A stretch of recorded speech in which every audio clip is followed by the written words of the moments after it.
Hello, everyone. It's Shane Conto, your Wasteland reviewer, and welcome to Development Hell Podcast. And it's our weekly episode where the movie club comes together to talk about a particular film. And this week's going to be Pan's Labyrinth. And we have a special public service announcement coming your way from Alex. So the pale man, he was a fat guy that became skinny and he's got all that flab, and he looks like Mitch McConnell. Imagine having to get into bed with that every night. His wife should get a medal. And there you go. Thank you, Alex. And now for something. T-shirts and somehow incorporate that into like the graphic of the T-shirt. Old lady getting into the bed, When we get around to making the movie club matching T-shirts, we'll incorporate that into the design. There we go. This should be like a dance at Halloween. Like everyone should, Even Bad was like but I'm sure we'll talk more about the Pale Man. But to start off the video and to start off our conversation, I really wanted to ask this question because generally I ask everybody what's their main overall thoughts of the film, which give that too.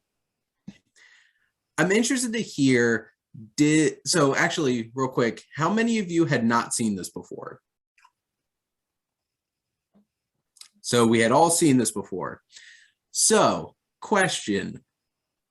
How many of you knew that this was like an R-rated, very gory film going into this movie to watch it for the first time? I did. I did not.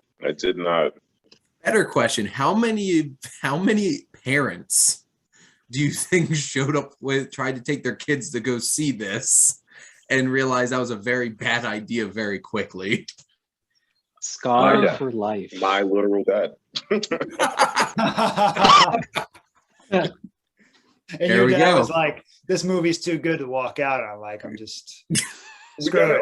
The DVD Netflix thing where it came in the mail and he paused it when the guy gets his when that farmer and his son gets his face smashed in. He's like, okay, pause it. Can you show me the DVD? Like, you show me the envelope, and either it said R or no rated, and he was not rated, and it was like, oh, I thought this was for kids. Or here's another question: how many people do you think went into this movie thinking it was a sequel to Labyrinth? And be incredibly disappointed. Oh geez. Wait, that's like the 80s movie with David Bowie? Yeah. Oh my God. I'm like, where's the leotards? Where's the Bowie? Better yet, where's Bowie's bulge? I do not see anybody in any leotards here. And then since when is David Bowie Spanish? So obviously the process of everybody's minds going through when they realized that this was not actually a sequel to Labyrinth. Yeah. But it's so interesting because Matt, you bring up the point with the bottle, and there's one hint in the scene literally right before that when that captain guy drops an F-bomb, and I'm just like, wait a minute. Because up to that point, I don't think there was anything that would have alluded to this film wasn't just a creepy fairy tale. And just that guy just said the F word. Oh, that man just had his face bashed in with a bottle. Yeah. And not vaguely hinted at. You watch face cave in and you're just oh my. And it's so interesting because I watched this film because of film club in college where I met Vinnie and Matt. And also this was the second Guillermo Del Toro film I saw in film club because of Matt. Because The Devil's Backbone, if you haven't seen that either, it's a fantastic film. But this was such an interesting experience watching for the first time. Before I get ahead of myself, so Alex, what are your general thoughts on Pan's Labyrinth? And I know production design, music, just 10 out of 10. I mean, it's just amazing. And Jim, you sent over that making of on YouTube. I watched about 2/3 of that, and just the costume design for the fawn and everything. I've never seen anything like that before. It's an incredibly unique vision. The acting is really, really good. The only negative thing I can say, and this is just a me thing, for me, I don't know, maybe this is just like, I almost want more of the imagination. And like, I'm always like, I want more of the imagination stuff. And we only get a little bit of it. But it's funny how those two, the reality and the fantasy, kind of end up bleeding in together. But I always want a little bit more of I always find myself like, man, I wish we could have gotten more into that world. It was so creepy and dark and beautiful and crazy. But then finally, my only other negative thought is that the movie feels, and it'll be interesting to see what you guys think. Sometimes it feels a little too controlled for me, especially in the first half of it or 2/3 of it. Like, it feels like the filmmaker has a little too much control of what's going on, if that makes any sense. Whereas I kind of wish at times it was a little more chaotic, and so maybe that's why I want more of the imagination stuff. So that's the only negative thing I can say. The problem is, Alex, there's not enough imagination because there's too much fascism, and it's all about control. Exactly right. And I just that thought just went through my mind. Yeah, it's true. So many damn fascists in this movie. Which is like, seriously though, you go into this movie expecting like this is a crazy fantasy, and you're just like, I'm getting a history lesson on Spanish fascism. Yeah. Pre-World War II. But Vinnie, what are your general thoughts on Pan's Labyrinth? You know what? Well, between this, The Devil's Backbone before, and then just a few years ago with The Shape of Water, it really does seem like one of Del Toro's fortes is mixing the fantastical with the historical, because either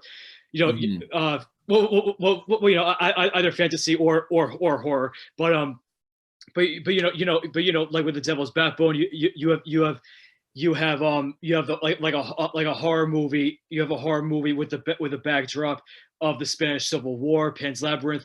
You have a fantasy movie with a backdrop just a few years after the Spanish Civil War, but still during the reign of Francisco Franco. And then you have the Shape of Water taking place during the Cold War with a romantic fantasy as the main story. So it really is always interesting to see like the different ways that Del Toro can come up with mixing fact and fiction, and then just coming up with his own ideas for monsters, while also, and I know this sounds like a cliche, but also finding the monsters within humans. So so that's one thing I've liked about his movies ever since I've started really going through them, and yeah, I'll have more to add as we go on. Awesome. And maybe if we keep doing this long enough, we could get around to doing Grinding Nemo as well. Oh, you had to give it that title. My fiance Jess calls it that. That's why I thought I'd bring it up. I love The Shape of Water so much. Well, tell your fiance Jess to get her mind out of the gutter, okay? Grinding Nemo. Oh, no. You said it, and then my brain needed a couple seconds to process. Oh, that's wild. I think you need a little longer to process that, man. I don't want any more time to process that. How about you, Jim? What are your thoughts on Pan's Labyrinth? I guess I'll pick up where Vinny left off. You guys can hear me okay. Yep.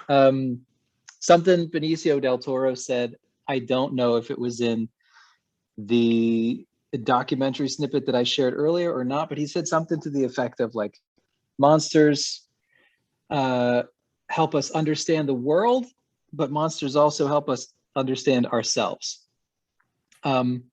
So this was my second time watching the movie, and I think I got a lot deeper into the like Greek mythology that influenced the whole everything about it, the costumes, the monsters, and then there's a lot of Celtic stuff in it too. So there's a lot of Greek mythology, there's a lot of Celtic like witchcraft and stuff like that, and then there's some Shakespeare too, which I don't know how deep you guys want to get, but that's where I've been for like the past 10 days since I watched the movie or whatever. I've been really kind of digging mentally into the mythology that inspired Del Toro to make this movie.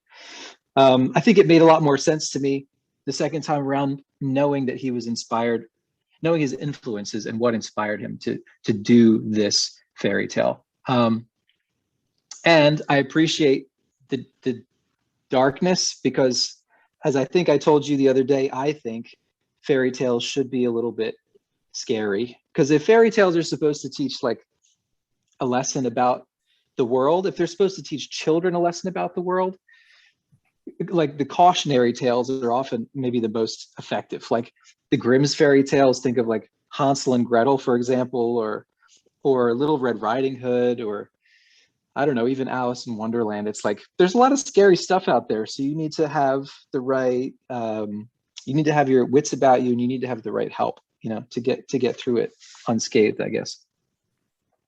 Yeah, I appreciate that comment about the cautionary tales. And it's like Hansel and Gretel eating people, Little Red Riding Hood eating people, Alice in Wonderland eating a lot of drugs, and you have all those different kinds of things. And like the whole Pale Man scene in this movie is absolutely terrifying. Like even just looking at that thing is absolutely terrifying. And how Guillermo del Toro came up with that thing, I don't know if it was specifically influenced by something specific, and I'm a huge fan of Hellboy, and I love both of those films so much. And the Golden Army has some of the most creative looking creatures ever put in the film. And I remember looking up, because little special shout out to Doug Jones, who's basically, you need a monster? We got a Doug Jones, and who played the Fawn in this, and the Pale Man, and like 3 different characters in Hellboy, the Golden Army. He is able to bring that physicality to things, and he really knows how to bring the physicality of the Pale Man and then the Fawn. But I won't say too much, because Matt, what are your general thoughts about Pan's Labyrinth? Yeah, I guess I feel like when I saw this movie, what year did this come out? 2006.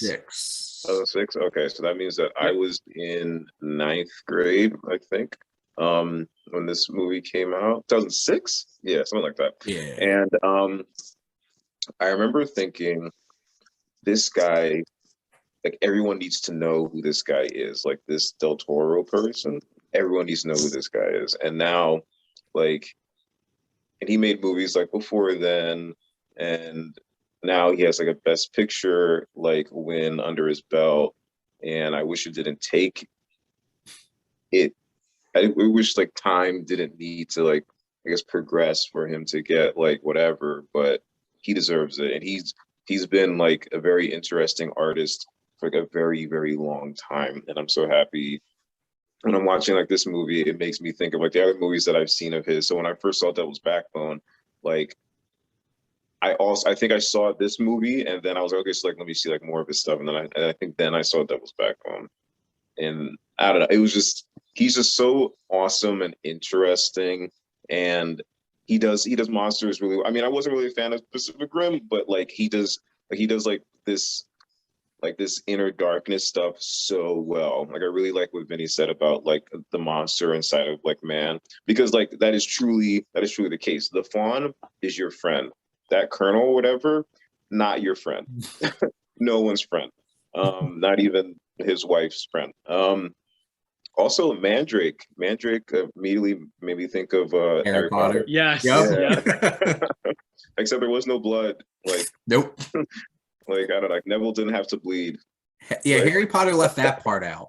Yeah, that was kind of dark. But I like him as a director. I think he, Iñárritu, and Alfonso Cuarón, I think are all friends, but I think he's like my favorite out of those three.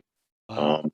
And I think that they actually kind of, and the reason why I bring those two up is A, because they're friends, and B, because I think, like, I'm almost positive. I was watching like one of those YouTube roundtable type things or something like that. And then they're all just kind of like interacting and talking to each other. I think it's like 20 minutes or a half an hour. You should watch it. It's pretty cool. But they get like input from each other before they like release a movie. Like they'll like Iñárritu maybe like help with the editing, or like they'll give like a pass on the script and then like think about it. I don't know. I like how they push each other. I like that they're actually like friends in real life, that dynamic. But I think out of the three of them, Del Toro's my favorite. Actually, you know what's interesting is that into that like all three of them came out with a movie in 2006. Pan's Labyrinth, Del Toro, Children of Men, Cuarón, and then Babel, Iñárritu, and then all three movies turn out to be like big Oscar contenders. And they won, between the three of them, 5 out of 6 Oscars within a 6-year period. It's like the Spanish New Hollywood. Yep. Yeah, because like basically it was just Damien Chazelle thrown in there with La La Land, but because you had The Revenant and Birdman, you had Gravity and Roma, and then Shape of Water. So they ate up a lot of Oscars in a short period of time, and they earn it because they're all fantastic directors. They are. I do agree with Matt, because like if I had to pick, if I wanted to watch a film from any of them, I'm probably going to pick a Del Toro movie. And that probably leans into like the science fiction and fantasy side of me, even though Cuarón has made some great science fiction films too. And Children of Men, by the way, does not get enough love. And now the internet's turning around on it, and it's like an internet darling. But did a lot of people not like Children of Men at first, because it got like really good reviews when it came out, and like everyone who saw it seemed to love it. Well, I think it just flew under the radar, and like it didn't get acknowledged for any awards or anything in like a big way, which I would argue that should have been nominated for Best Picture, because that was a big film. Like I know it received a couple of technical noms, but I think its biggest nomination was adapted screenplay. Yeah, because like if that didn't get nominated for cinematography, I don't know what's wrong with Hollywood. Oh no, it got nominated, but Pan's Labyrinth won. Gotcha. Stealing awards from each other. Look at that. If you guys don't pick Children of Men for next, I think it was Shane or Jim. If you guys don't pick it, I'll pick that one. We could have our next 2 months picked out then. That's right. Yeah. We got Amelie for next month, and then we could do what's the next one? Amelie. Oh, okay. Talk about that later. Can I please link Amores Perros and Pan's Labyrinth real quick? Go ahead. The same line was said. Vente conmigo. It was in there. There was either Vente conmigo, Vente contigo, but there was a Vente conmigo. There we go. Here's the big question: who said it in those movies? Well, the really good-looking chap from Y Tu Mama Tambien. Oh, Gael Garcia Bernal. Yeah, that guy. Yeah, it's a sexy name. But in this one, it was I think Mercedes said it. Mercedes. Speaking of sexy movies. If you haven't seen E2 Mama Tambien, that is a interesting ride. Thank you, Matt. I own it. I'm so happy that like I got that for you because like I was like because was that for your birthday or for Christmas? They're a month away. I don't remember anymore. Oh, yeah, you're November 1st. Right? Yeah, so I was like, okay, so what if I get Shane something? It has to be movie related, but there has to be something that he hasn't seen before. Okay, so what would I do? What would I do? Okay, I'm gonna try to go foreign. I think at that moment, like you weren't in like watching a bunch of foreign kind of thing that you're in right now. Like I'm really happy that I always like see you right before like a really big swell, like right before horror. I'm like, all right, watch this movie, and then you like now you're in love with it way more than I am. I will never watch Suspiria. I don't know what the hell you recommending me to watch that movie. And then wait, which Suspiria did you watch? The original or the remake? He saw both of them, and I would never watch either. like I'm just gonna say if you don't want to watch the original Suspiria, then you really don't want to watch the remake because the remake is insane. Insane. Yes. That's not for me. But yeah, no, I'm just happy. Yeah, and also in terms of like sexiness or whatever, the movie opens up with a sex scene. Like the first frame. I don't know. It's a pretty interesting movie, but that's not Del Toro. That's Cuarón. But yeah, I don't know. Good movie. So, in terms of my general thoughts on Pan's Labyrinth, I love this film a lot, and I'm a huge fan of fantasy. And what really is awesome is when you could really make a fantasy film about something. And the best part is when people don't realize it and try to be like, go back to when movies were just like movies about stories. I'm like, there's a lot going on here. But like, obviously this one's a little more out there because it's like, there's no beating around the bush. This movie is about fascism and dealing with that. And what's so impressive is this film works both of them so well. Because like, as like this resistance film and war film, it really works. There's intensity here. That captain is terrifying. Mm-hmm. Like, he is one of the scariest military villains I've seen in a movie, like next to like Ralph Fiennes and Schindler's List. Like, he is a disturbing human being, and he is cold and callous. And like, obviously Guillermo Del Toro makes beautiful films, and like just the shot of that captain in his really, really obnoxious fascist looking soldier outfit with those little black lens sunglasses on, and just like, yep, that's a villain right there. But then you get to the fantasy side of things, and it's so imaginative and creative. Mm-hmm. Like the production design and the character designs in this, like, I know that Toad is like completely CGI, and you can tell a little bit, but this is from 2006. Looked really impressive for 2006. Yeah. It looks better than some things today. And that thing was creepy. And when that thing inverted and you're just like, what? And the mud, even just the scene with her, with all the mud afterwards, I had a visceral reaction of like how upset I was that beautiful dress just gets destroyed in that mud, and just like, you should have, like, she just like lazily like plops it up on that branch. It's like, no, that's not going to cut it. And surely didn't. But like the design of the creatures, and like Alex pointed it out, is like this film doesn't have anywhere near as much as the fantasy elements that you'd probably expect in this movie. Because like it does spend a lot of its runtime on the fascism and the resistance, the espionage basically going on with the resistance fighters and the real MVP, that doctor. And real. Yep. And also just the uncomfortable and horrible family dynamic. And like, such a toxic relationship. That dinner scene at the beginning, how the captain talked to Ophelia's mother, was just like, you're a bastard. Yep. And it's just like, you're all kinds of like, run away. But like, she can't say no to that. Like, she can't say no to him. This isn't like a free country. Like, this is a fascist leader. And it's just like, I'm going to marry you. What are you going to say?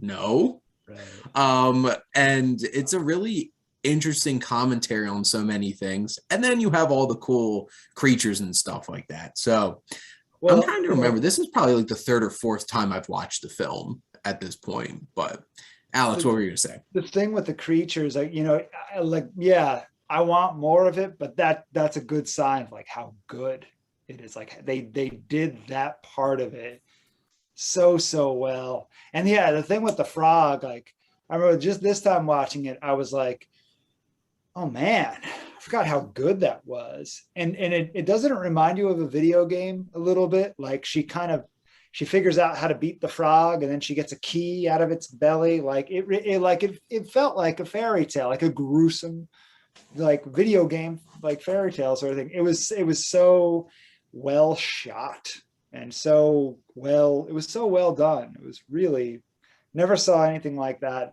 ever before, you know. But you talk about the fascism and this dude that we all hate. And by the way, props to the actor. Like, he was amazing. He really made us hate him. It does kind of feel like, if you want to view it this way, the imagination and the reality, it's all weaving together, building up to that scene, for me anyway, when he and Mercedes are in the stock room together, or the storeroom together. And, you know, we finally get some revenge on this guy. Like, that was one of the most satisfying. Yep. Like it must have been great to be in a theater watching that, and like probably like people probably cheered during that scene. Yeah, because it was just like he like his, you know, he was just like his foot in your face like the whole freaking movie, you know, like his just like the whole time, you know, just power. You just like, you couldn't wait, and she was just waiting for that. Oh, it was sad, very cathartic, very satisfying. I have any of you seen Seven Psychopaths? I've heard of it. I haven't seen it. I think I did, yeah. So the moment with the doctor has like same level of like energy as Christopher Walken's scene in Seven Psychopaths. Matt, you're probably gonna get what I'm talking about here, but there's a scene in Seven Psychopaths where one of the mobster guys is holding a gun to Christopher Walken. He's like, stop. And he's like, no. And he's like, I have a gun. He's like, I don't care. And he just like has no shits to be given anymore.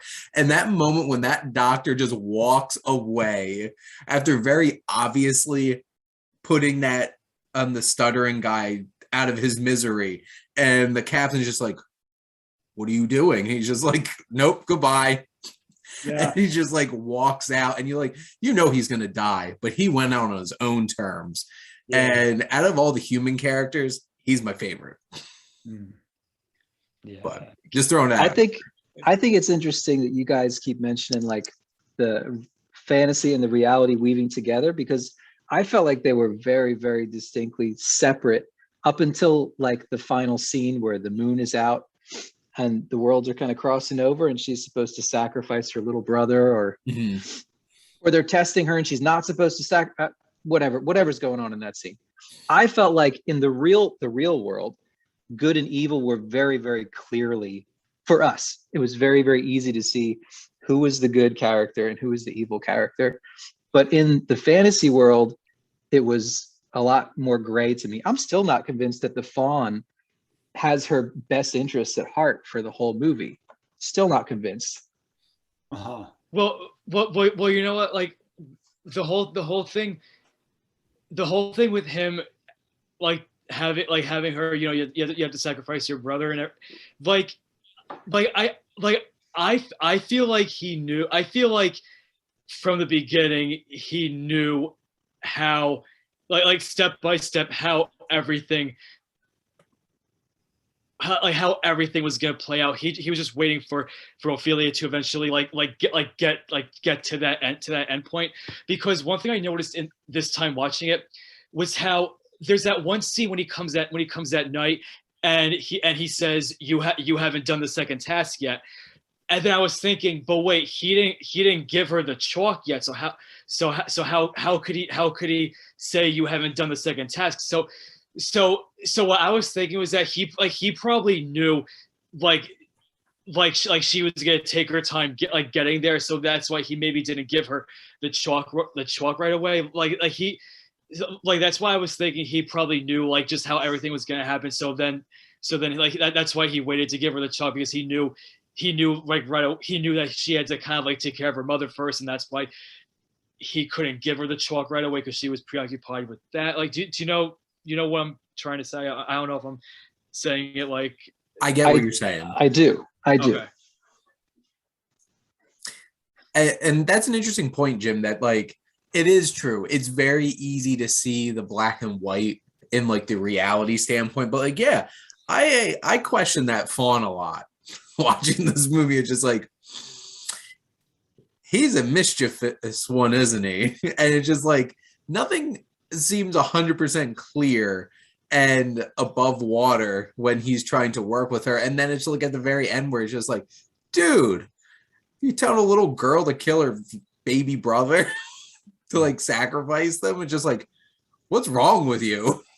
And it's just like, from our standpoint as an audience, because like whether he really wanted to sacrifice the baby or not, to us at that moment, we're just like, dude, like that's messed up.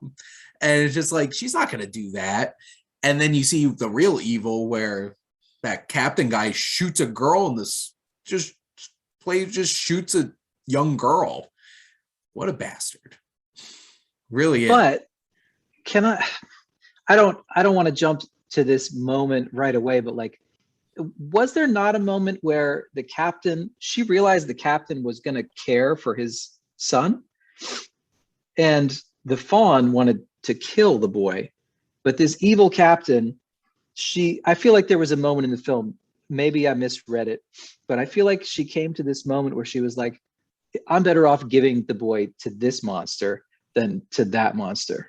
Did you guys read it that way, or am I totally off base with this? No. You know what? I didn't. I did like that's interesting. Like I didn't even think about that, because he wasn't going to kill his own son. No, right. And that's the interesting thing, because it's like, what's the purpose of the evil with the child? Because like the fawn in that moment's like, sacrifice his baby, because we need you to sacrifice his baby. That captain's going to raise that son because he sees that child as an extension of him. It's like definitely like sociopath.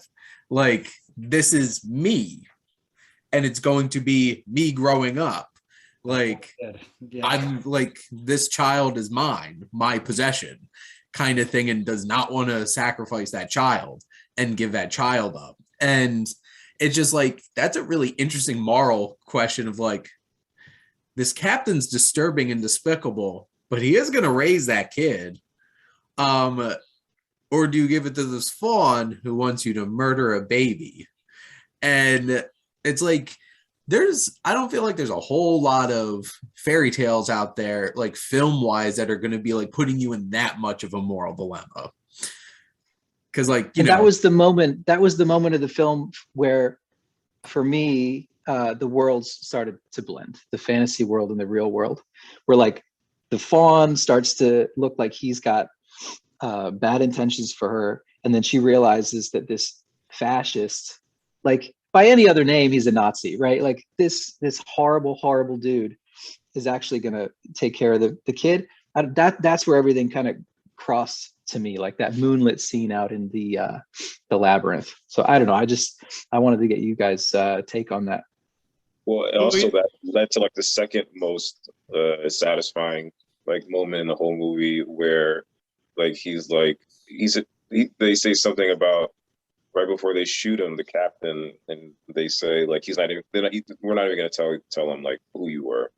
Like like he'll never know who his father is. Like that is like a wild thing to say to like a mother effer before you pop a cap in his ass. Yeah, and it's to build off of that, because like back to that similar point of like that child means so much to him because it's an extension of him. You erasing his existence is like the worst possible thing you can do to him, because like you could kill him, but people will still remember what he did, and that's enough. But like if you make his whole legacy disappear like he never existed, that's like the worst possible thing you could do to him. And you saw how disheartened he was in that moment before they killed him.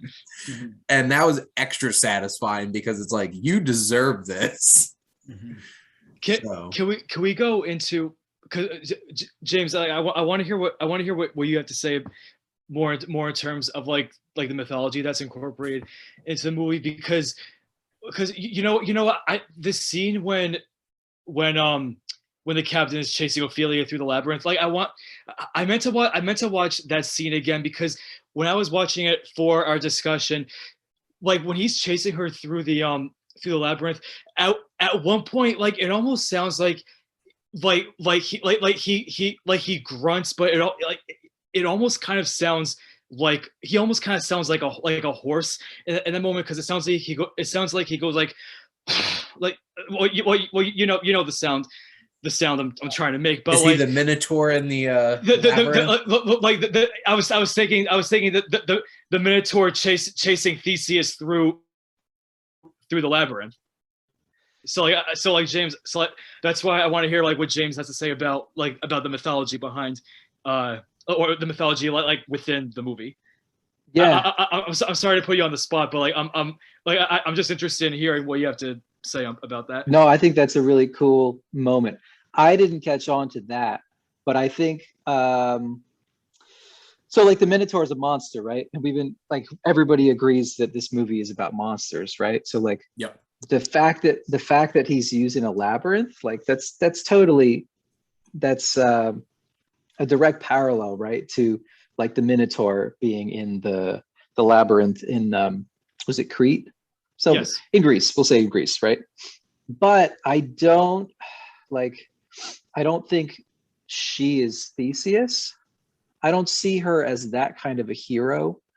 Well, I don't really know how to what traditional heroes like from mythology to compare Ophelia to, I guess.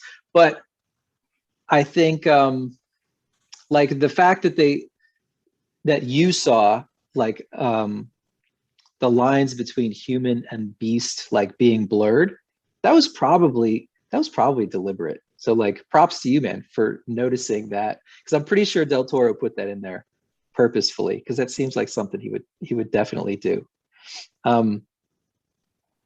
Just to continue, just to wrap up this little thought that I have, like Halloween is everybody's favorite holiday, right? Like the old Samhain, the old Halloween festival was based on the idea that when the moon was full, the worlds of the dead, and kind of like Coco, if like you guys have seen Coco, right?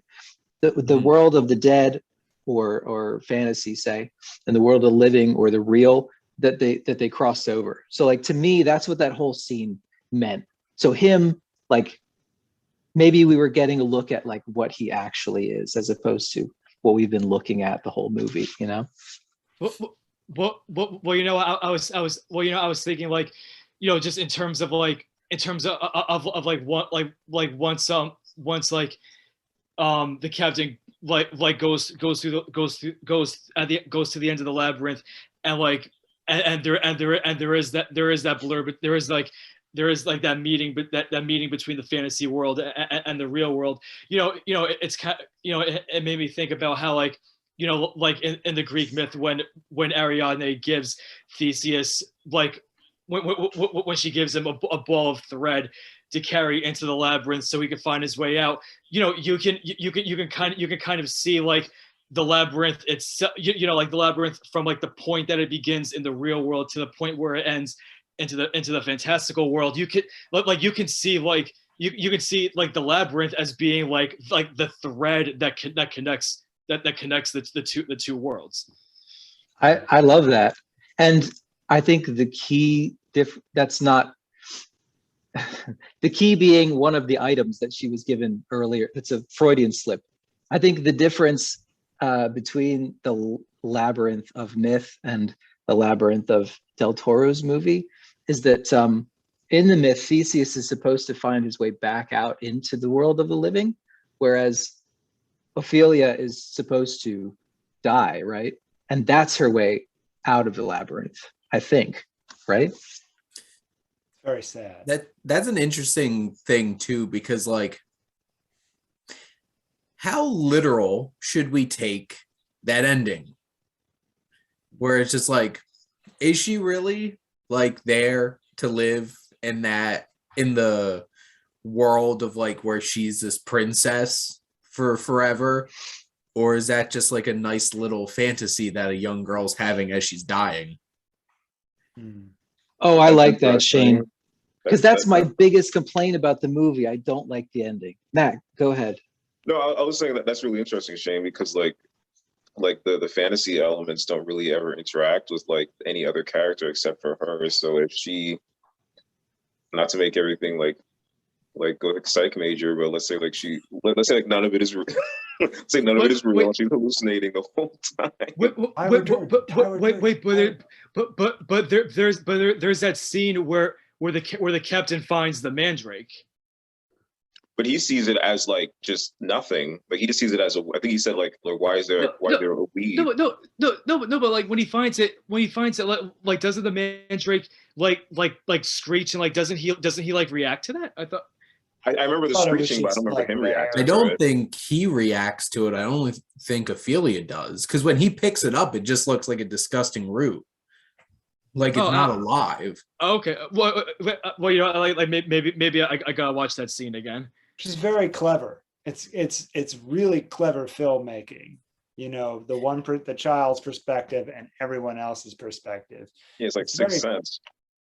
Yeah, because like, and that's why I brought it up, because I'm like, to me, all the times I've watched it, I'm like, it didn't like. I'm not gonna say it didn't matter to me, but like, I didn't think too hard on it if I really thought like, did that happen and she actually gets to move on into this other world and this fantasy was real, or like, was it not real and like this girl's just dead and having that vision at the end? But like, I guess I just kind of threw it out there for conversation to see if any of you thought that it might not be a literal ending. Well, I never want to think that again, Shane, because that's actually depressing. Actually, you know what? What I'm thinking now that you bring it up, like it probably, like her becoming princess in the underworld at the end.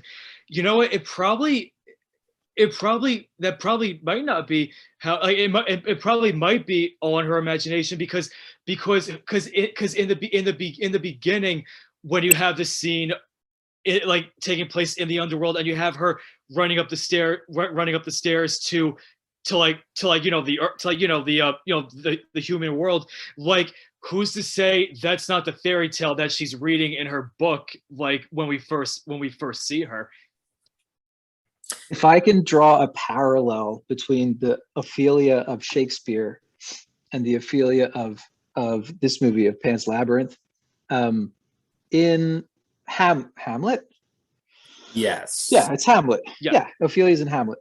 She loses her grip on reality and then dies after losing her father. So like it's the grief of losing her father, allegedly, that makes her go, like she loses her grip on the real, right? And when this movie starts, we learn that Ophelia's father has died, and this evil stepfather character is about to move into her life. And that's when the whole thing starts. So I'm just gonna leave that there. Yeah. Let you guys. And I feel like there's a lot, because like Makes sense. I feel like there's a lot of stories where it's like kids escape into their imaginations to deal with grief and escape things, because like that's the thing, because like in the end, like this is a young girl trying to escape her reality, because like she doesn't want to live in this world of like this evil stepfather and her mother being trapped in this pretty obviously toxic relationship. And obviously it's not exactly a good place. Like people are getting shot and faces bashed in with glass bottles and things blowing up and stuff all over the place, because like this is a literal war ground.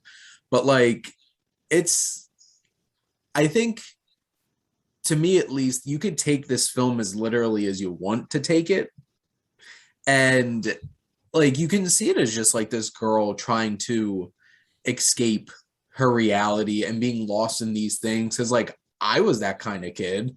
Like honestly, it's probably why I love movies so much. It's like I would just get lost in things and not have to worry about stuff. Sure. And I had a very active imagination, like going around my yard, coming up with things and like interacting with them. It's just like, it could be that. Or there could literally be a strange fawn and a creepy pale man who eats children. There could be. Doesn't matter if they're not real or not. That scene was absolutely terrifying. But like the thing that is 100% real is like the horrors of life and war and everything that's going on in her actual life. And who could blame a little girl trying to escape that? Of course. Totally. Well, she's not only trying to escape from it though, right? She's actually trying to like use what she's learned from these books to make changes happen in her world, right? I don't know if you'd call them coping mechanisms or not. Guys, I took way too many notes on this movie, but one of the last things I wrote was about Life of Pi. Isn't that what Life of Pi is about? Like he's using this story to kind of deal with the trauma of whatever. I don't even remember what happened at the beginning of the movie, but like something horrible happened and this kid is using a fable about animals, right? To like kind of retell the story, right? Has everybody seen Life of Pi? Saw the movie and read the book, and they're both great. I was going to say, can we go back and put spoiler alerts in there? Yeah. Sorry, guys. No, we're about to spoil another movie that we're bound to talk about here. So if you haven't seen Life of Pi, I want to make sure y'all did. I don't care about your viewers, Shane. You hear me, people? I don't care. Subscribe. Sorry, viewers. But you know what? Like in terms of like the parallels between what Ophelia experiences in the real world and the tasks that she has to do in like the fantasy world, I was thinking that her retrieving the key from this greedy gluttonous frog. It's like the captain with his key to the stock room, the stock area, whatever. And then you can also, and that's also similar to the Pale Man. You have the Pale Man with like this table that's like loaded with food, and then you have the captain with this stock area that's loaded with their food that he's only giving like very like small rations like to other people. Like he's not like letting people take what they need. He's like, no, you're gonna take only what we allow you to take. Right. If you take more, you die. There is something very dark in that Pale Man sequence that I couldn't help but think. The pile of shoes, gray shoes, I couldn't help but think, of course, of Holocaust. Germany, Auschwitz. You can't. I mean, the color of the shoes piled up like that, and just those murals were scary enough. Like, what the You know, like it's just like just the murals alone were scary. Confirmed, the pale man is also a fascist. And yeah. Let's make him a little worse. Could he get worse? that scene that you look at, we could do a whole video just on that scene. That scene is probably one of the best scenes I've ever seen in a movie, even though the movie as a whole, it's great, but it's not like in my top 10 or anything. But that scene is like just as good as any other scene I've ever seen in a movie. There's so much stuff in that scene, like the color, the fact that like you're racing against time, the fact that like she goes in with like little helpers like fairies or whatever, and then she comes back like alone, like she has no help. Like that is she has one. She has one more fairy left. True. But like who tattles on her quick. Like, she messed up. She like got those fairies killed. Like I was like angry at her. I was like the one time I was like actually angry at her. But yeah, that scene is like terrifying. That's the thing though. Yeah. And I think a lot of people you watch it with, like, they get angry too, but she can't help it.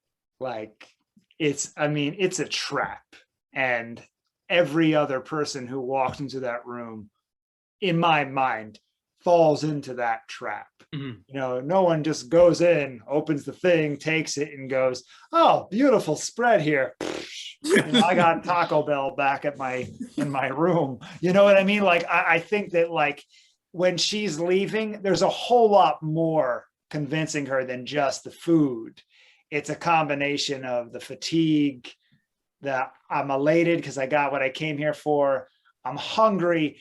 And there's something else that's telling me I have to eat this food. You know, like there's a supernatural thing going on. That's kind of how I read it, because like she becomes really impulsive all of a sudden, you know, and she was perfect. She was amazing up until that point, right? You know, yeah, because you know, like, because you know, it's like if she had really wanted, like if she actually wanted the food, she probably would have gone right for it as she got into that room. But no, like you're right. Like something happens, just like something just comes over her, like as she's leaving, and that's like, and you know, like it must be like other like dark forces at work that are like telling her, you know, take some of that food and you know, as you say, like fall into that trap. Yeah. And when you're a kid, by the way, I mean, that's what kids do. Mm-hmm. Kids are, kids are. I thought about this for a good week after watching the movie. Like, I couldn't understand why she was being disobedient, why she couldn't follow the rules. And I have a theory on this, but I kind of want to hear what you guys have to say first about this. It wasn't just that she ate the fruit, but she also took the key and went to unlock the wrong door, right? The fairy told her to open this door, and she was like, no, I'm going to open this door. I don't remember what came out, but she definitely didn't open the right door. The knife came out that the phone was going to use to kill her brother.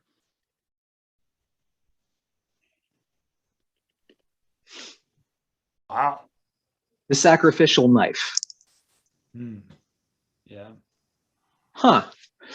So if we follow your theory from earlier, Vinnie, that like the fawn knows what she's going to do, then was that a test? Like he wanted her not to do what the fairy told her to do? Or was there a sacrificial knife in all of the door? Like it was rigged? I don't know. I'm kind of stumped on this one. Well, I mean, I mean, but then again, now that I'm thinking, like, if he knew what she was going to do the entire time, then what was the point of it being a test? Because like now, so now I'm trying to think. Now I'm running through it in my mind again. Well, if you think about the idea of like God has a plan for all of us, and knows what's going on, we're all still tested if that's your perspective on life. So it's like, just because somebody else has it all written out doesn't mean we're going to do what we're supposed to do and meet where it's supposed to go. So like, there is that openness of like, there is still a test there, and it's just like, we don't know what's gonna happen. Because chaos theory. No, because now I'm remembering. I think it's the scene when she returns to the labyrinth to tell the fawn that she got the key, and then like she's looking at that stone carving, and then he says, oh, that's me, and sorry, she's looking at the carving, and she's like, oh, and the fawn's like, oh, that's me, and that's you, and then she's like, and who's the baby, and then the fawn kind of just like changes the changes the subject. So like, I'd forgotten all about that. So I don't know. Like I'm just like now I'm rethinking my own theory about this. I'm questioning my whole entire existence. What did this movie do to me? But like, and that's the thing, because like, I'm a little rusty on my Greek mythology, but like the fawns aren't exactly like the most straightforward and above water type creatures. Right. Yeah. So like, there's definitely some deceit. There's some mischief going on here. There's some misdirect going on. Because like, didn't even Chronicles of Narnia didn't like even Mr. Tumnus end up like being a stooge for the White Witch until the end, when he like saw the error of his ways and he changed sides. Well, the spoiler alerts on Narnia for all of you guys. Spoiler alert. Did that also come out in 2006? That came out the year before. So close. But Mr. Tumnus was like basically being like blackmailed kind of thing, where it's just like, that's right. Still, yeah. He wasn't exactly what he seemed to be either. And I think that's just a part of like drawing upon that mythology to build tension and suspense in the film, because like, if the fawn was very straightforward, it was just like, you got to do this, and this, and everything's going to be just swell, and it would be a lot less interesting of a character. There would be a lot less tension in the movie, and we wouldn't have that amazing moral ambiguity at that very end of like, what do you do here? So like, it all works so well in the film to build that tension. And I think that's one thing that I wanted to bring up too, is like, this film really builds tension. The scene with the pale man, with the chalk snapping in half, the chalk breaking, her having to find a different place to draw the chalk door.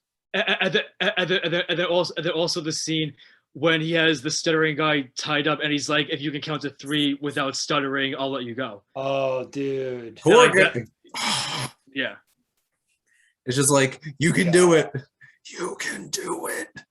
And just like, that was terrible. And then of course, like, the next thing you see of him is when that doctor comes in, and he went through hell because of it. And throughout the whole entire film, and that's what's so interesting about this film, is there's just this layer of just this tinder underneath, like building up this fire that just keeps growing throughout this film. Because like, I feel like the first time that spark hits is that scene with the farmer, when it's just like, the captain's gonna do something, because you can tell he's not a great guy up to this point. But do you really believe that man's going to take a bottle and beat this man's face in? Like, that's just like, okay, it's where this film's going. This is the kind of movie we're watching. And no, go ahead. I was just going to say, it's like, there's so many moments of that tension, and like especially at the very end, you're just sitting there like, is he gonna shoot Ophelia? Like, is this guy really gonna shoot a young girl? And then bam, it's like, oh, yep, he shot a little girl. He went there. And even like that moment that Matt brought up earlier about like, will you tell my son? Is just like, it's like, are they gonna show some kind of mercy? He's like, nope. Bam. I'll never know your name. Yep. And it's just like Guillermo Del Toro knows how to build tension. Like, he is a horror director. He has directed horror films and built great tension in them. Also, we didn't mention this film. Have any of you seen Kronos? I haven't. No. It's interesting. Check it out. Go on. Kronos. On that topic. Go on. Is that his first film? I think so. Yeah. It's an interesting movie. Well, because he did because I think like the earliest movie of his that I've seen is Devil's Backbone, but then before that he did Kronos. I think he did a movie called Mimic. Yes, I haven't seen that one. And James, I know you're going to talk about the concept of time, his use of time in his movies. Oh man, there's so much. Is that where you were? Well, because you have like like the first scene with the captain, like isn't he looking at his pocket watch? Yep. And there's a famous quote from I think it was about Mussolini. He made the trains run on time. Yep. He made the trains run on time, right? So fascists they get things done and they do it on time, right? Well, and then there's a time sensitive nature of Ophelia's journey because she has to do it like before the moon is full, and then she has to use an hourglass to like when doing the second task. So yep. So interesting thought in terms of fascism and time, because in reality, what controls time? Nothing. Nothing influences time. Nothing controls time, at least not yet. We cannot manipulate time. And I always talk about that in my... I'm sure Christopher Nolan has figured out a way. He's just not telling us. But like, because like I talk about that a lot in my class because somebody who teaches math and statistics, time is always an independent variable because nothing influences it.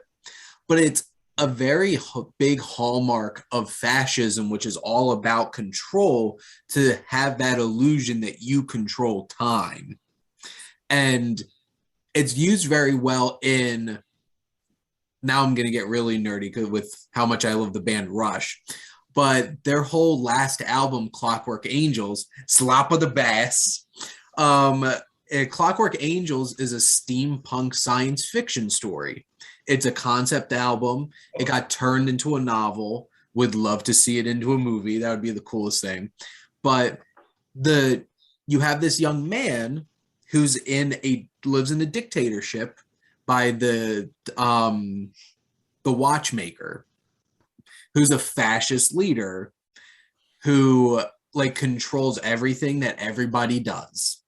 You have no free will. And his foil is the anarchist who wants to bring chaos to the scenario, which, going back to Alex's point at the beginning of our talk, fascism versus this fairy tale chaotic world of these creatures, because like a faun is a chaotic creature. And then you have it juxtaposed to a fascist leader in the film, in the actual reality, because it's like those two things clash with each other. So it makes a lot of sense that this fascist leader is so obsessed with time. And they have that whole moment like the watch stopped right when his father died kind of thing. Yeah. Like somebody makes that comment. It's just like, it's a really interesting parallel and a very common one when they're talking about fascism, because it really is about control.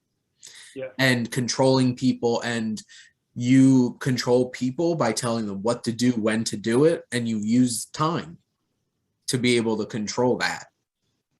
So Parents controlling children, men controlling women, and the state controlling men, right? Go ahead, Shane. You weren't done. I was just going to say, you're welcome, and thank you for coming to my TED Talk. So there you go. Are the editor. You are the editor. So you control all of this, my friend. Well, to be fair, I am very much a box right now.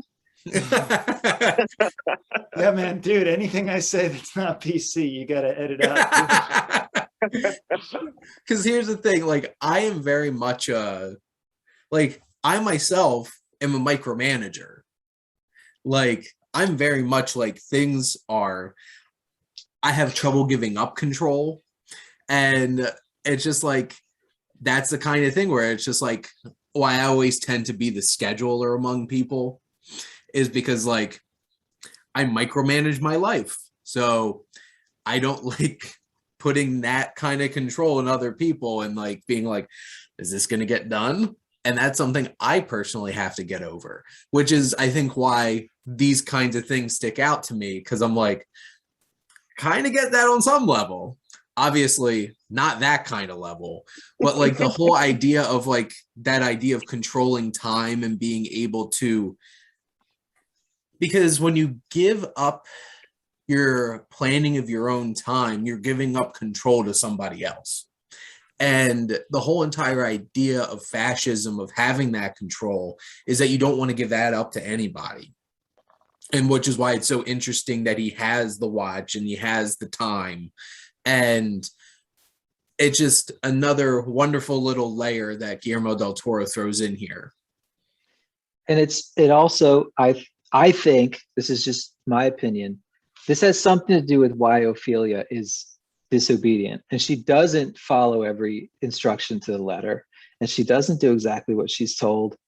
And she's just a little bit rebellious in all aspects because she has to be anti whatever Father Kronos is over there. Yeah, if we're gonna get all D&D up in here, Ophelia is 100% chaotic good, and the captain is 100% lawful evil. Oh shit! Oh, so they're like, edit that out too. Oh no, we don't make this for kids. This movie definitely isn't for kids. Kids should not be listening to us talk about this.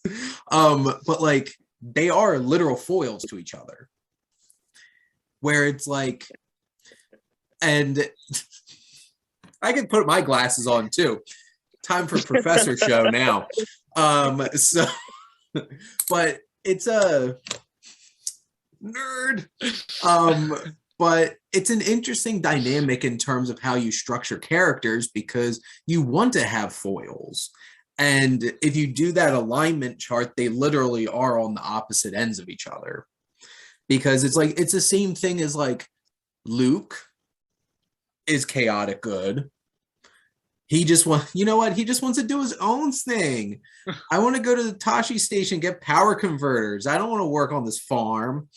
And Vader is 100% lawful evil. Right. Because he is a Nazi. Because, you know, the whole entire empire is literal Nazis. Stormtroopers, everything. But it's like that kind of idea.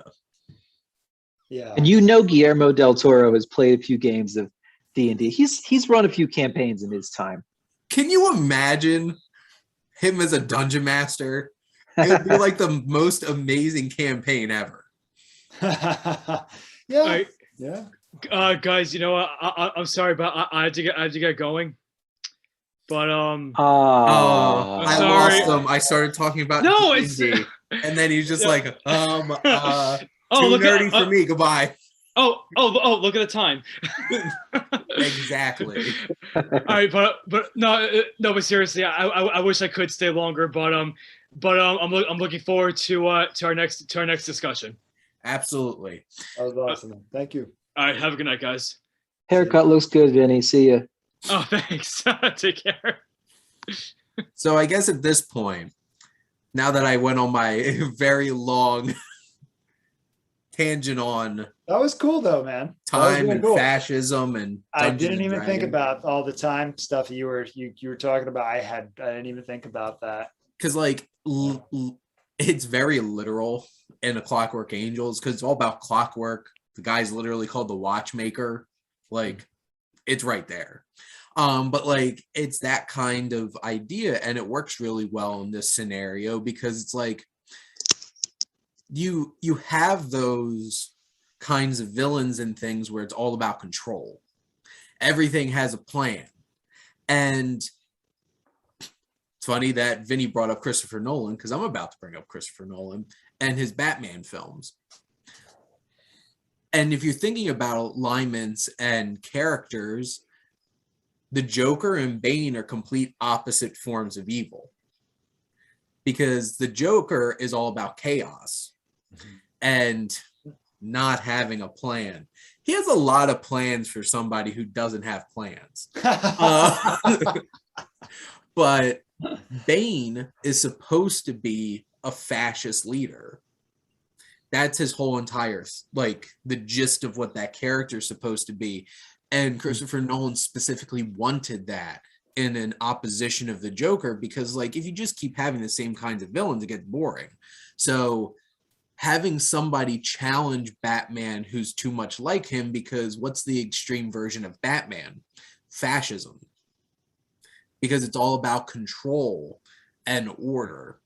And which is why, if you've ever read The Dark Knight Returns, he basically becomes a fascist overlord of Gotham with his drones and everything and stuff like that. Wow. But it's just like, it's that kind of compelling villain, and they always make a good foil to, you know, a kid who is just rambunctious and just free-spirited and just getting lost in their imaginations. So, but yeah. I figured at this point, does anybody have any other like big points, big thoughts that they wanted to bring up about Pan's Labyrinth? I'll say two scenes. I guess there's two scenes and then like another one. So two scenes are that out of Pan's Labyrinth were kind of like always my takeaway. Like when I first saw it, it was obviously the Pale Man, and then also the fact that for some reason, like this thing kind of made my stomach turn more than anything. It was the fact that like after that little like firefight, I forget if they were being ordered to or they just did it like automatically, but like the captain's soldiers were shooting people who were pretending to be dead. They were just kind of like walking next to people and it's like shooting them. Like for some reason, like that was just so terrible and like so like disturbed. That was probably the most disturbing thing for me, aside from like the child eating monster, because that's like, yeah, that's like a sort of like brutality that isn't hard to imagine exists. So it was that. Mm-hmm. And then also, we didn't talk about it, but like that childbirth scene, that is rough stuff. That is super rough stuff. And it's not even that you really need to be in the room, because it doesn't take like a super long time. But when that the wet nurse or whatever you call it, she like comes out of that room with the bloody sheets, that's also like terrible. Like, because I don't know, because I was sort of fuzzy watching this movie the most recent time that I saw it, and I don't remember that the mother died. I was like, oh wow, like she didn't make it out. Like she was like another casualty of this jerk, or of the times, I guess, whatever. But like, wow, yeah, really hard to watch both of those things for me anyway. Well, and one, it's so cold and calculating. Because how often in movies do you just like, come on, you got to double check that they're dead? And movie characters never do stuff like that. But like in this movie, they did. And they just went around mercilessly, just like, shoot. And it's cold, it's calculating. It really just fits into the whole structure of who the antagonist is supposed to be in this film. And it also, you know, he destroys that Mandrake group because he didn't put it there. He didn't order anybody to put it there. And he saw it as a threat to his control of his own wife. And that, if that really was making a difference, and you are seeing this in a fantastical way, he calls it the death of his wife. Yeah. Because it's like, that mandrake could have saved her, but no, he had to be a dick and throw that thing in the fire, and she winds up dying. Just like, what is that movie that I hate, Shane? What's the movie that I hate that we watched that made me angry? Not Barton Fink. What's the movie? With the worst father ever. That's too vague, Matt. The worst father ever. The colonial movie or the revolutionary movie. This Kubrick movie. Oh, Barry Lyndon?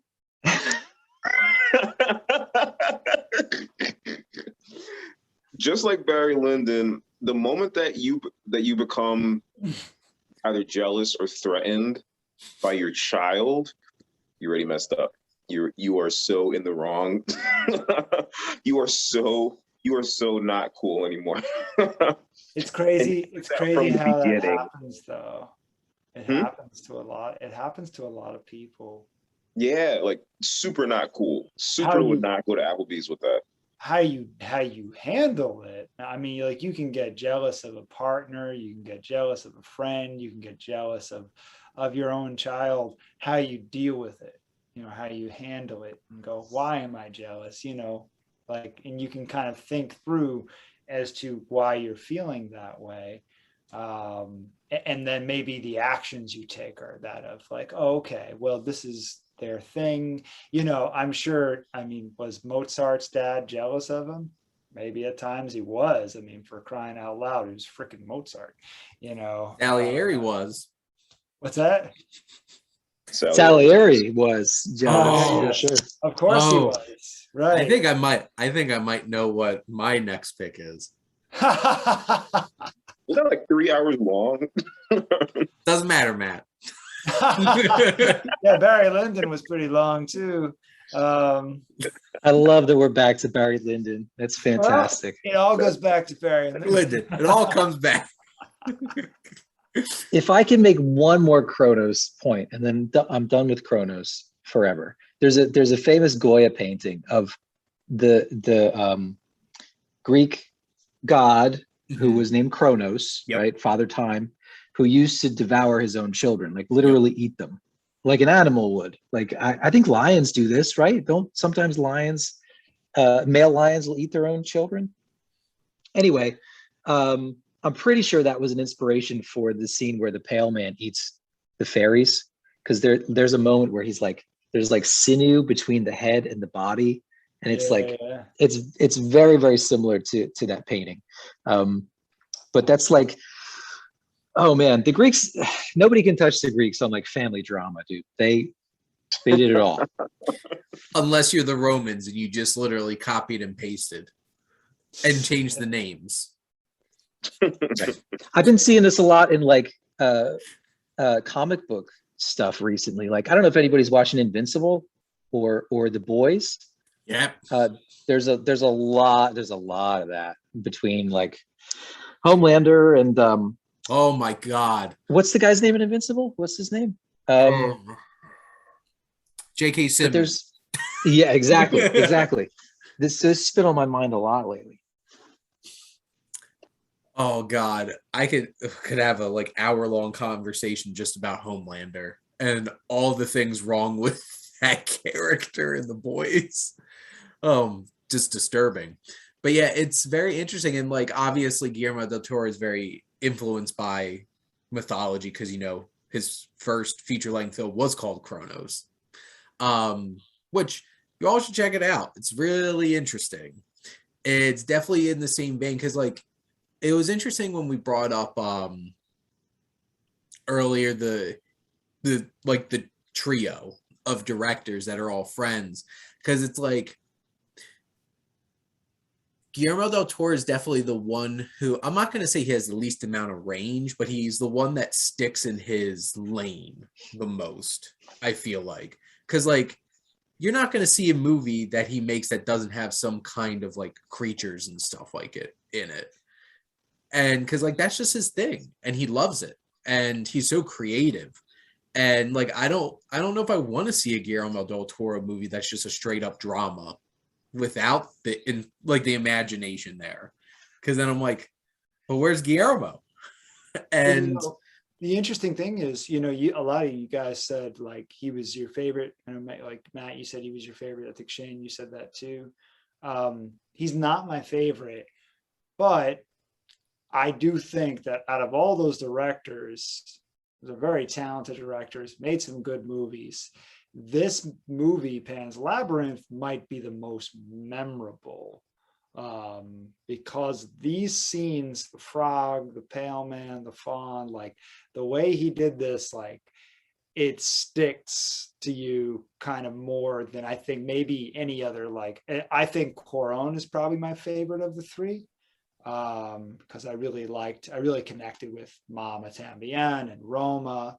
I really connected with those two films for the relationships, and what they meant. But you're leaving out, because I know how much you love Gravity just because of Sandra Bullock heavy breathing, right?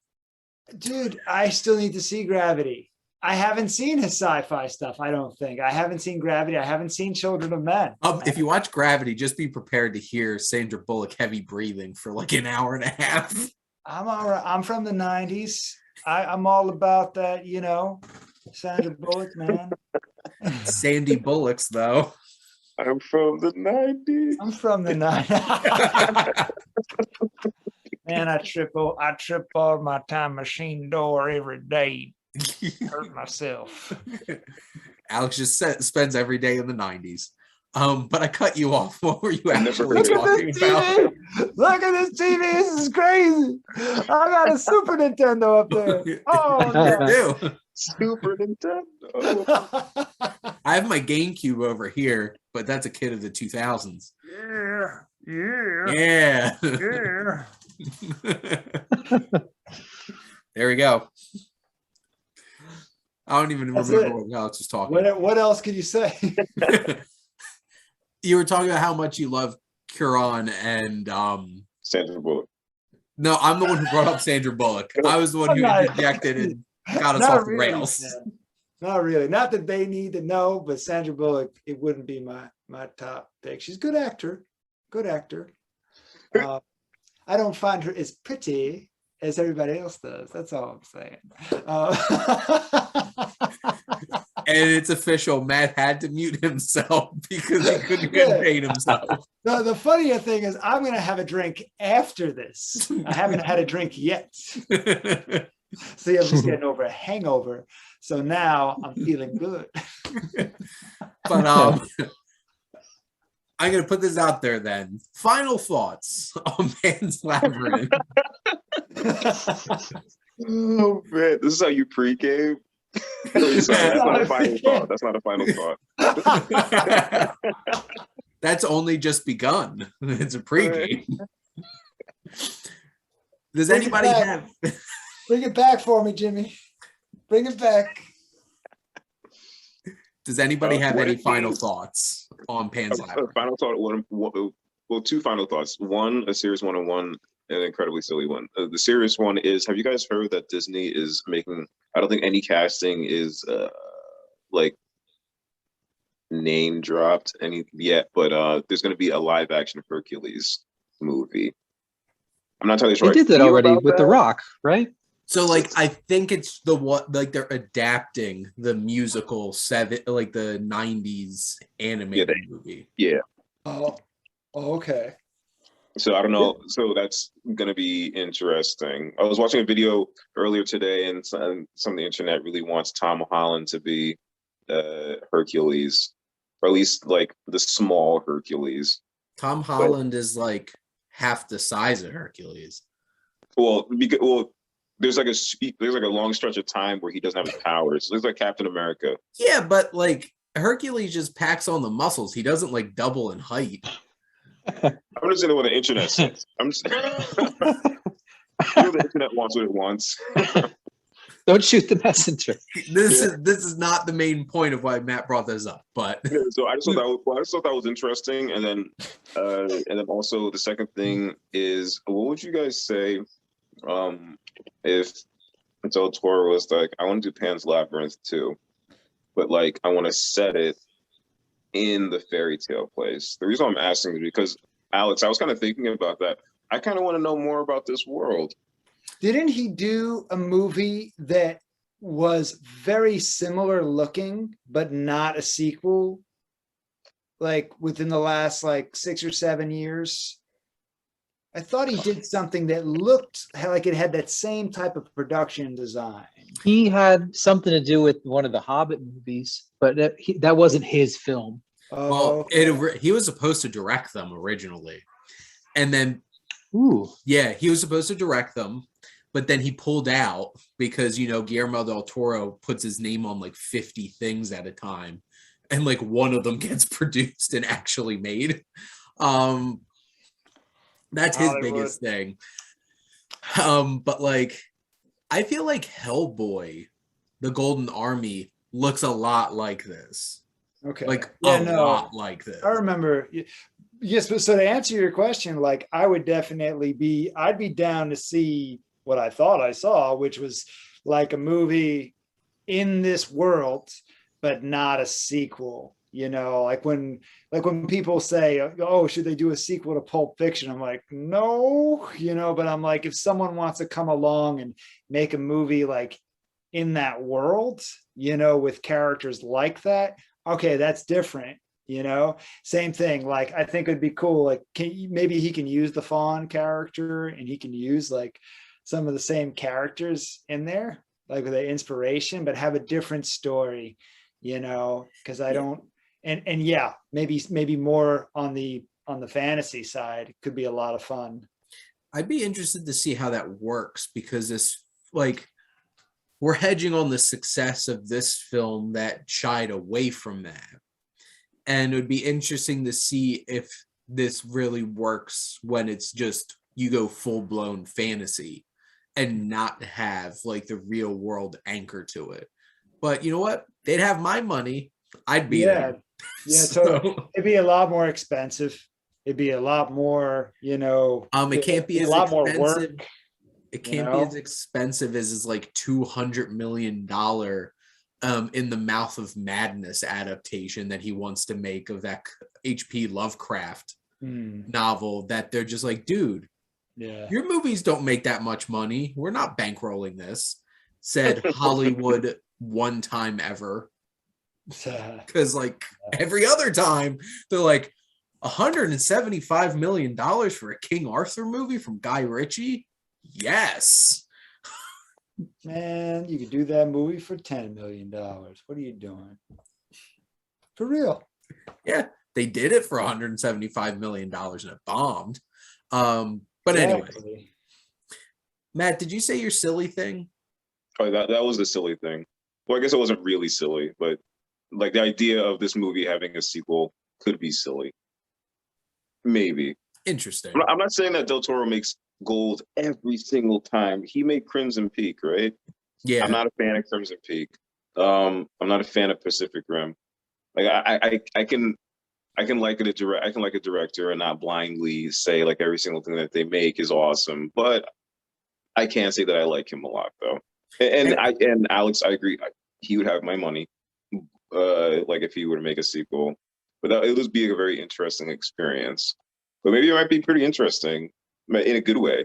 Maybe it doesn't have to be a bad way. Oh, also, he's producing a movie that's coming out soon this year called Antlers. Watched the trailer for it. Oh, it makes my skin crawl every time I see the trailer. I've been watching that trailer for a year and a half because it was supposed to come out a year and a half ago, and it's effective every time. I am.